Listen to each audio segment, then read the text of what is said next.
Ot, letras israelíes, con Ana Bejarano.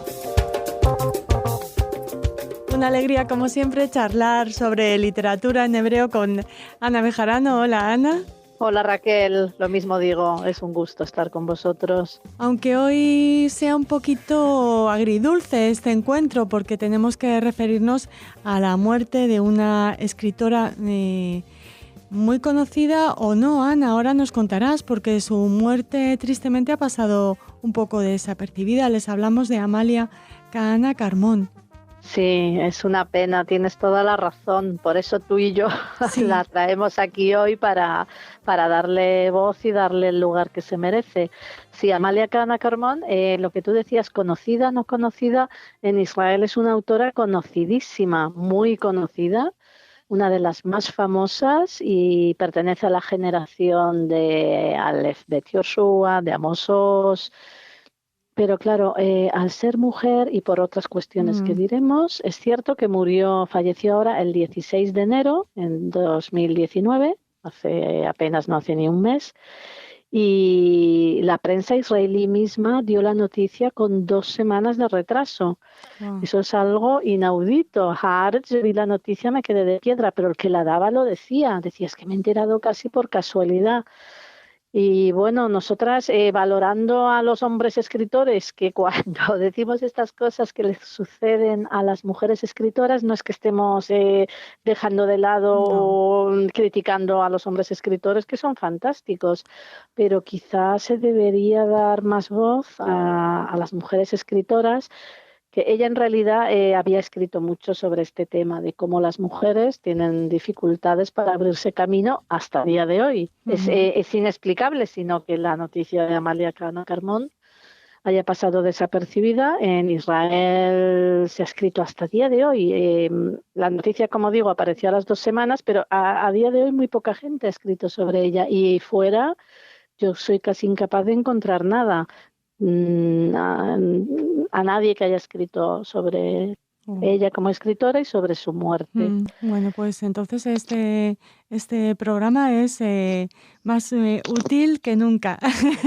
Sí. En este caso, que ya lo es siempre, pero se merece que le dediquemos unos minutos a esta escritora que, como nos decías, pertenece a una de las generaciones más conocidas de la literatura israelí, pero quizá no era tan mediática, o no sé si no participaba en la vida política, social israelí, o por qué crees, aparte de por su condición femenina. Ella, desde luego, lo achacó en su momento, hace tiempo, porque ella luego sí que fue reconocida en su momento. En 1985 ella recibe el Premio Israel. El Premio Israel es el premio más importante que puedes recibir en Israel, en distintas disciplinas. Ella lo recibió por literatura.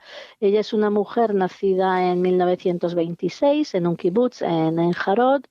Y luego su familia pasó a vivir a Tel Aviv enseguida. Ella ha vivido toda la vida en Tel Aviv y era una persona muy conocida. Pero ella enseguida, ya cuando recibió el premio Israel, el discurso que ella hizo, cuando le entregaron el premio, ya hablaba de esta problemática de las mujeres escritoras, la cantidad de escollos que se encuentran por el camino. O sea que el hecho de que ella sí que fuera una escritora muy conocida, pero luego fuera olvidada, me remitía ahora a la fecha de su nacimiento, porque ha muerto muy mayor, ha muerto con 90 y tantos años.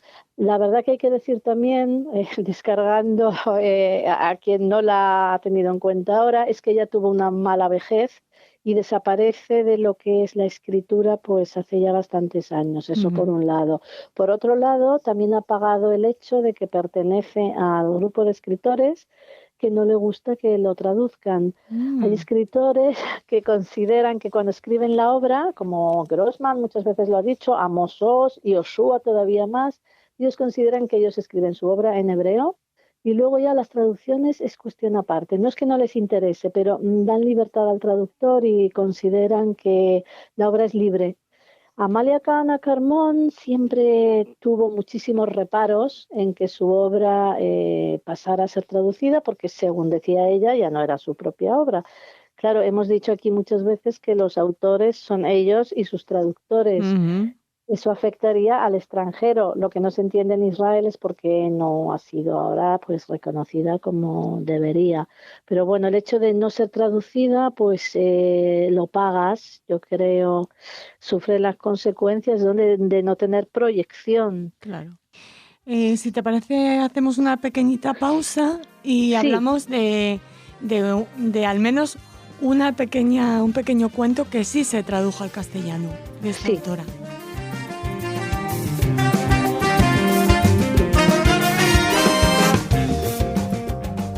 Volvemos para hablar de esa pequeña representación de la literatura de Ana Carmón en castellano. Está dentro de una antología, si no me equivoco, Ana. Sí, tenemos en realidad dos cuentos. Tú y yo hablaremos aquí más de uno, pero Ujú. hay dos cuentos largos suyos que se pueden leer en castellano. Uno de ellos está en una antología de cuentos que se titula Cuentos Hebreos Contemporáneos y que está editado por Editorial Popular en Madrid en 2007. Ujú. Es un libro fantástico que tiene una introducción por una profesora de la Universidad de Heidelberg, Anat Feinberg, que es una israelí, y ahí se puede leer una introducción de lo que es la literatura hebrea, que es estupenda. Eh, Esta antología de cuentos, Cuentos Hebreos Contemporáneos, trae 9 autores, de los cuales 4 son mujeres, que es un Bueno, exitazo. sí, sí. Sí, es un exitazo, y una es ella. El cuento se titula Imágenes de la casa con peldaños azules y el lugar de la acción es Jerusalén. También hay que decir que eso es muy característico de Amalia Cana Carmón, que ella vive en Tel Aviv, pero muchas veces sus obras están situadas en Jerusalén, porque la verdad que Jerusalén es el sitio quizá más diferente que tiene Israel. Cuando la gente habla de Tel Aviv es más Israel, digamos, que Jerusalén. Jerusalén es una especie de no place, de no lugar. Y ella ahí se encuentra muy a gusto, ya que su forma de escribir es una forma muy lírica, por un lado, y es como muy transgresora con la sintaxis. Quiero decir, su hebreo se aparta de la normalidad como Jerusalén se aparta Ujú. de las ciudades de Israel. Ay, qué bien hablas, Ana, por favor. Ay, por Dios, pero que me Lo has dices. expresado perfectamente. No, mujer. Bueno, no sé, esa es mi interpretación, pero porque si no, no se entiende cómo ella, nacida en un kibutz y viviendo toda la vida en Tel Aviv, ha captado también lo que es esta diferencia que tiene Jerusalén. Y luego volvemos a uno de los temas de siempre. Ella fue luchadora bueno, soldado Sí, en la guerra perteneció de. al Palmaj, ¿no? Ya lo creo. Ella por generación pertenece a la generación del Estado, hemos dicho, con Amos Oz y Alepet Yoshua, pero cronológicamente ella es del Palmaj. Ujú. Ella es nacida en el 26, pues tenía 20 y pico cuando, bueno, 20, 22 años. Y ella participa en la Guerra de la Independencia y yo creo que este cuento, Imágenes de la casa con peldaños azules, tiene muchos rasgos autobiográficos. Está narrado en primera persona por una chica, soldado, que ha entrado a ocupar una casa. Bueno, así son las guerras. Ujú. Llegan los judíos, la población árabe de Jerusalén, de ciertos barrios, sobre todo los barrios ricos, tuvo que salir de sus casas, de las casas que no estaban dentro de los muros, sino fuera. Y hasta el día de hoy no han vuelto todas esas casas, están ocupadas hasta el día de hoy, ocupadas, no ocupadas, han sido vendidas. Y en el momento de este cuento, pues ella en realidad lo que hace es deshacer el mito de que existan ejércitos morales. Mm. Ella habla ahí de cómo ella y sus compañeros pues han expoliado las casas y bueno, es un poco de lo que se habla siempre, ¿no? La literatura hebrea habla muchas veces, es como una especie de terapia Ujú. escribir de esta manera, porque luego, por otro lado, Israel existe gracias a gente como ella que luchó. O sea que para nada son contrarios al Estado de Israel, pero ella habla y, por ejemplo, como ella y sus compañeros van a comprar una tarde al almacén de bienes abandonados. Entre las comillas las pongo yo. ¿Qué quiere decir el almacén de bienes abandonados? Es un eufemismo para decir el botín de guerra. Ujú. todas las casas fueron expoliadas y el contenido pues iba a un almacén de bienes abandonados donde la gente compraba. Y luego a la vez es una historia amorosa. Aparentemente este cuento es una historia amorosa de la narradora, que es Tirza, con Enoch, que es otro soldado, que han sido separados por la guerra, que tienen discrepancias políticas, ya que Tirza, que es la protagonista, considera que Judea y Samaria son el extranjero, y él le dice, no, esto es la tierra de Israel. Bueno, hay mucha cuestión ahí, pero en realidad parece una historia amorosa, pero no es. Muchas veces sucede en Amalia Cana Carmón. Siempre hay un trasfondo amoroso, pero que en realidad no es el núcleo de la historia, sino que aquí el núcleo de la historia es la guerra en la que siempre pierden todos. También eso es una constante de la literatura israelí, que todos los autores recalcan, que por mucho que hayamos vencido, todos hemos perdido. Este es el cuento del que vamos a hablar más extensamente, y hay otro, sí. ¿verdad? Hay otro en otra antología. Lo que sucede con esta otra antología, que es anterior, esta antología es del año 88 y fue publicada en México por el Colegio de México y es dificilísima de encontrar. Yo he querido comprar ejemplares incluso en Amazon y no hay manera. Aquí son varios los autores también que aparecen, y ahí tiene un cuento muy famoso que es Neima Sassón escribe versos.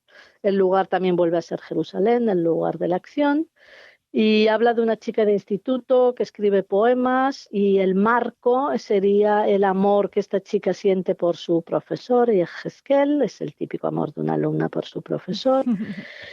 Pero en realidad de lo que está hablando es de las dificultades de que se la tomen en serio como escritora, ya que ella es una chica.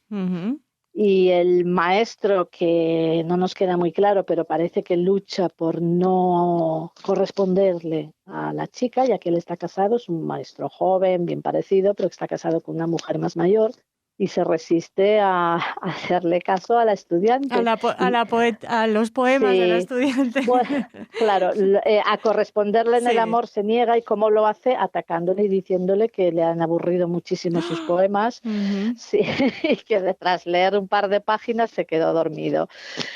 Claro, en realidad volvemos a lo mismo que antes, hay un trasfondo ahí de una historia amorosa, pero ella nos está hablando de otra cosa, ¿no? De lo difícil que es para una mujer. Y luego habla mucho también, en este cuento es muy bonito, en Neima Sassón escribe versos, porque habla de cómo las ideas de un artista pugnan en la mente para tener forma. Siempre este sufrimiento de los artistas, tanto sean pintores como escritores, que muchas de sus ideas nunca van a tener una forma que llegue al público. Y es bonito como ya ahí las ideas luchan, ¿no?, para que tengan una forma literaria. Y luego también sobre el deseo de ser reconocida como escritora.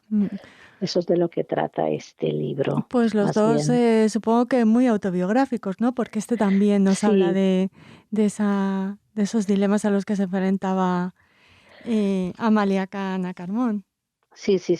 En realidad es un tema recurrente en ella. Es de lo que ella suele hablar. Sí. Pues Ana, no sé si quieres añadir algo más a esta especie de homenaje a esta gran escritora que nos ha dejado y que lamentablemente, pues lo que decías antes, ha pasado su fallecimiento un tanto desapercibido, incluso en Israel, pero no en Radio Sefarad. Exactamente, nosotras estamos porque ella siempre se quejó de que las mujeres escritoras corren el riesgo de parecer siempre como una escritora primeriza. Y aquí es verdad que tú y yo le hemos dado su lugar diciendo que es una escritora completamente consolidada, y ahora que ella ya no va a sufrir por el resultado de las traducciones, pues a ver si podemos contactar con la familia y que su obra salga a la luz, porque tiene novelas de primera orden. Muy bien, pues con ese deseo nos despedimos hasta el próximo programa. Muchas gracias, Ana. Gracias a vosotros, Raquel.